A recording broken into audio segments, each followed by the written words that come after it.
je n'aime pas le culte du passé, je n'aime pas le culte de la tradition, et je pense d'ailleurs que le christianisme est étranger à tout ça, en fait. Voilà. Alors, on va dire plus maintenant, effectivement, mais que, on va dire, l'élan chrétien, ou l'élan évangélique, justement, comme l'élan, d'ailleurs, je pense, messianique de ce monde-là, à l'époque, au-delà même du christianisme, c'était de s'opposer à cette vieille culture romaine, et gréco-romaine, mais surtout romaine, de culte du passé, qui était un culte vivant pour un Romain. C'est-à-dire que le passé était évidemment présent, nos grands-parents étaient là, nos ancêtres étaient là, tout le monde. Voilà, on sortait les images pour les grandes cérémonies politiques des illustres ancêtres, et c'était un acte de présence. C'est assez beau, il y a une poétique romaine qui effectivement intègre complètement le passé dans le présent vivant. Ça, c'est vrai. Et la rupture chrétienne, elle s'est faite aussi là-dessus. Elle dit ça, le passé, on l'interprète. Le passé, on l'a compris. Le passé, on s'en souvient, mais on l'interprète, et on l'interprète pour construire quelque chose qui s'appelle l'espérance. Voilà. C'est aussi en cela que le christianisme va se séparer du judaïsme. Dans le judaïsme, c'est un petit peu différent le rapport à l'espérance. Mais quand même, et le judaïsme et le christianisme vont débordent cette notion du passé dans l'Antiquité, ce qui est très très important. C'est aussi pour ça qu'on ne les comprenait pas à l'époque. On ne pouvait pas comprendre qu'on puisse penser que ce qui a été écrit il y a 1000 ans allait se réaliser maintenant. C'était quelque chose qui était incompréhensible pour un Romain. Et ça s'appelle l'espérance eschatologique. L'espérance eschatologique, c'est-à-dire qu'il y a un temps fléché, que ce que je t'ai dit il y a 1000 ans est en train de se réaliser aujourd'hui, et ça sera... Voilà. Pour un Romain ou un Grec, c'était une absurdité mais monumentale. Voilà. Donc c'est aussi là-dessus que se créent les choses. Et aujourd'hui, on devrait réfléchir à ça, effectivement, mais alors là, dépasser, je ne parle plus d'eschatologie, mais voilà, aujourd'hui, on est dans un rapport au passé, on est en train de redécouvrir un rapport à la tradition qui est un rapport mortifère, je crois. On devient foutrement conservateur aujourd'hui. Alors, il faudrait mettre un peu d'eschatologie là-dedans.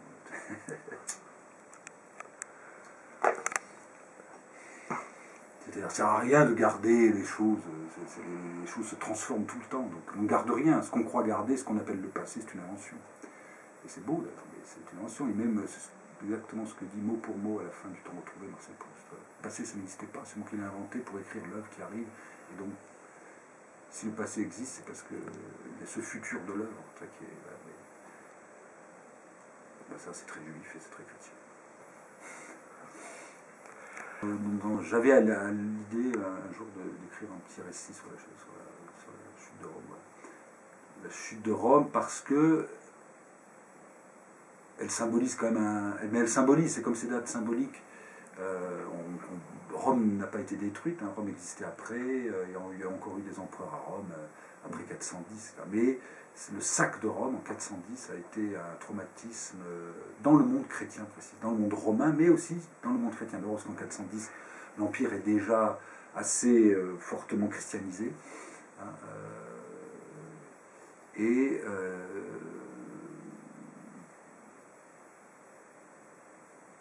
Alaric, qui est un Wisigoth christianisé, lui aussi, un christianisme un peu spécifique, mais qui est, voilà, qui est général d'Empire, comme ça se passait dans l'Empire, quand l'Empire conquiert un peuple, le peuple est annexé à l'Empire, mais pour des raisons économiques et de pouvoir, etc., et de discipline, Alaric pille plusieurs villes et décide de faire le siège de Rome, saccage Rome en 410, c'est un sac assez violent. Et plein de Romains s'exilent en Orient, voilà, au Moyen-Orient. Et là, tout le monde pleure la chute de Rome. Et justement, dans les grands textes chrétiens, comme ceux de Jérôme et de Saint-Augustin, contemporains de la chute de Rome, les chrétiens disent, mais ça n'est rien, voilà, il ne s'est rien passé. Et ce n'est pas la perte d'une ville comme ça qui peut nous arrêter. Et puis il y a aussi une description du sac de Rome par Jérôme, qui est une très belle description, terrible.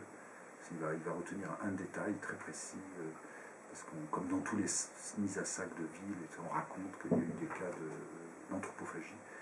Et lui, il raconte qu'une jeune mère a dû dévorer l'enfant qu'elle venait de mettre au monde, juste de mettre au monde. Et il raconte ça et il en fait le signe de la barbarie, le signe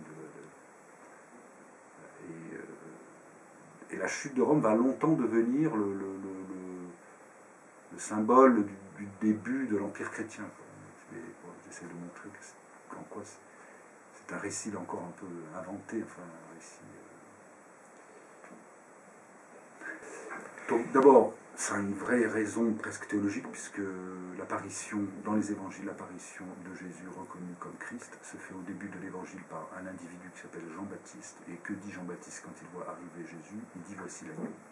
Pourquoi il dit voici l'agneau? Parce que l'agneau est le symbole dans toute la tradition juive, et notamment cette tradition messianique apocalyptique du début de notre ère. L'agneau est le symbole du Messie, c'est-à-dire de l'innocent qui va venir pour apporter, non pas dans le judaïsme le salut de l'humanité, le salut du monde et la rédemption du monde, mais le salut d'Israël. Et Jean-Baptiste le reçoit comme ça. Et en même temps, c'est l'agneau arrive dans la colère. Voilà. Donc, alors, la tradition de l'agneau est une tradition très importante, et c'est une tradition plastique, c'est-à-dire l'agneau est une figure qui se transforme, et on va le voir dans un texte magnifique, le dernier texte du canon chrétien, qui est le livre de la Révélation, l'Apocalypse, dans lequel l'agneau prend la place du roi. Voilà. La figure royale devient la figure de l'agneau, et que l'agneau est à la fois mangé, dévoré, victime, assassiné, et en même temps, c'est l'agneau qui va vaincre la bête, c'est l'agneau qui va prendre la place du roi, et c'est l'agneau qui va sauver tout le monde. Donc c'est cette plasticité de la figure qui m'a paru intéressante, parce que c'est celle-là, c'est la métaphore qui va identifier celui qu'on va appeler le Christ.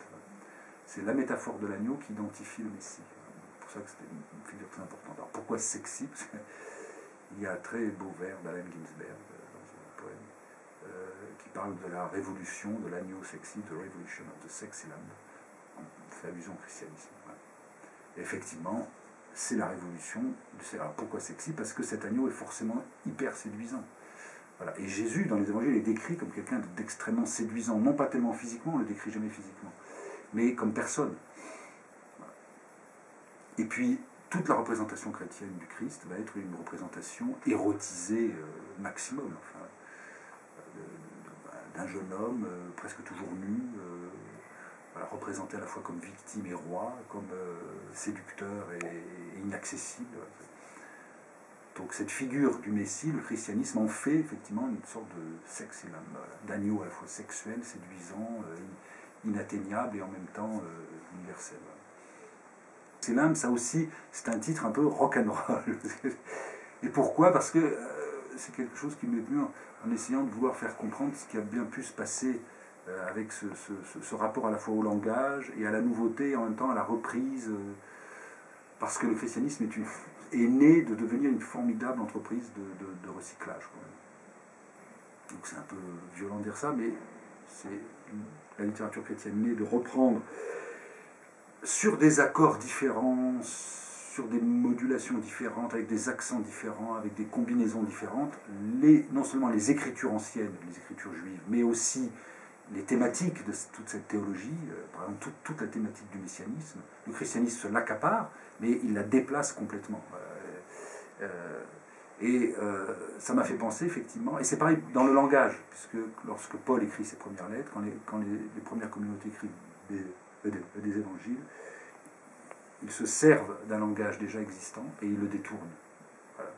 Ils font des collages, ils font du cut-up avec les écritures, et donc voilà, je me suis dit, pour faire penser à ça, on pourrait dire que la naissance du christianisme, elle peut, je ne dis pas que ça ressemble, mais c'est pour faire comprendre, on peut dire qu'elle ressemble un peu à la naissance du rock'n'roll, c'est-à-dire cette musique qui naît entre plusieurs cultures, qui est une musique de récupération, qui est une musique de déplacement, de collage, de rap, et peu à peu le déplacement crée quelque chose, effectivement, avec des rythmes différents. On prend le rock'n'roll, qu'est-ce que c'est? On prend de la musique traditionnelle country, on prend de la musique noire, des esclaves, des chants religieux, beaucoup, des psaumes, on prend même des chants traditionnels européens. C'est tout ce mélange, ce détournement de tradition qui crée quelque chose de très puissant, qui crée une culture nouvelle. Le christianisme, c'est pareil. C'est exactement pareil. On a pris Et notamment chez Paul, on le voit, on recombine différemment tout un langage religieux, théologique, spirituel. On recombine toutes les images, on les prend, on les vole, on les détourne, on les colle autrement, on les associe à autre chose, et on invente un autre langage, mais qui est une absolue nécessité, puisque c'est pour dire quelque chose. Ce n'est pas un jeu, c'est pour dire, tout comme le rock'n'roll d'ailleurs, c'était pour créer quelque chose, pour dire quelque chose, et quelque chose qui est un point de comparaison aussi, c'est le déchet, le rebut. Le christianisme est une religion au début du déchet, effectivement. C'est-à-dire on prend ce que les autres n'aiment pas. Voilà. C'est un peu comme ça aussi dans le rock'n'roll. Il y a toute on s'intéresse au trash, on s'intéresse à ce le christianisme aussi, c'est-à-dire tous les sentiments que Rome et que la culture gréco-romaine, qui étaient répulsifs pour la culture gréco-romaine, le christianisme se l'accapare. C'est-à-dire la faiblesse, les malades, la prostitution, les barbares, les marges, les frontières, tout ça, le christianisme va se l'accaparer progressivement. Les femmes, pareil. Voilà. Et le chrétien, selon Paul, n'est ni juif ni grec, ni homme ni femme, ni maître ni esclave. C'est une célèbre déclaration de Paul dans les Galates. Ça pulvérise toute l'idéologie impériale. Et voilà, c'est quelque chose, pour faire sourire.